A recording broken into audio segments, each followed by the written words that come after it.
তো গাইস, কি অবস্থা আপনাদের? ভালো আছেন? তো বলতে চাইতেছি, আমি সকাল থেকে মানে টিভির সামনে বইসা বইসা টিভি দেখতাছি। তো কখন কি ব্রেকিং নিউজ আসে, আজকে কার্পো চলতেছে, শুধু আজকে না, মানে টানা 3 দিন যাবত মানে কার্পো চলবো, এরকম একটা ইয়াই মানে কালকে নিউজে দেখছিলাম আর কি। 6টার পর থেকে কার্পো শুরু, যাই হোক 6টার পর থেকে কার্পো শুরু হয়েছে। তো এখন কথা হইলো, কার্পোর ভিতরে বাসায় আছি, এখন বাসায় থেকে আর কি কাম, ওই টিভি দেখুন, কারণ নেট তো, মোবাইল ডাটা যে ওইটা তো দিছে, শেষ করে দিছে। ওই ওয়াইফাই কোনো রকম চলে, ওই ওয়াইফাই দেওয়া মানে কোনো কাজই করা যায় না। তো এই যে একটা ভিডিও বানায়, যে ভিডিওটা এডিটিং করবো ওইরকম ইয়ে নাই। তো হঠাৎ করে মোবাইল ঘাটতে ঘাটতে ঘাটতে ঘাটতে দেখলাম কি, হঠাৎ করে মানে সামনে এলো আমার যে ব্রেকিং নিউজ লেখা।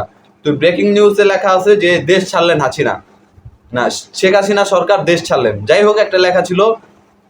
তো মানে তারপর ফেসবুকে ঢুকলাম, জাস্ট ফেসবুকে ঢুকলাম, ঢোকার পরে দেখলাম যে আলহামদুলিল্লাহ স্বাধীন। আবার দ্বিতীয়বারের মতো আবার স্বাধীন হলো বাংলাদেশ। তো আমরা এখন সবাই স্বাধীন, আমরা স্বাধীন দেশ পেলাম। তো আসলে আমার তাদের মানে সবারই দেখে মনে হইতেছে যে হ্যাঁ, আসলেই দেশটা স্বাধীন হয়েছে।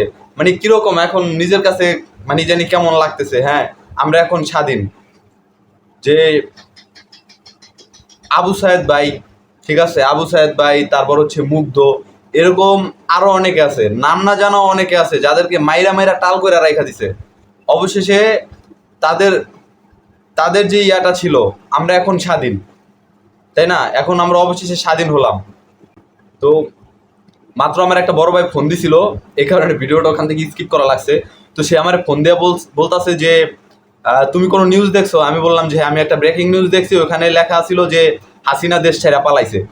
তো এখন মানে সেও বলতেছে যে হ্যাঁ এটাই সত্যি, হাসিনা দেশ ছেড়ে পালাইছে। তো আমাদের থ্রির বইতে একটা মানে কবিতা ছিল যে আমরা এখন মুক্ত স্বাধীন, নাচছি সবাই তাদিন তাদিন। তো আমারও বলতে ইচ্ছা করতেছে যে আমরা সবাই মুক্তি স্বাধীন, নাচছি সবাই তাদিন তাদিন। তাই বলছি, জয় বাংলা, জয় বাংলা, বাংলাদেশ চিরজীবী হোক।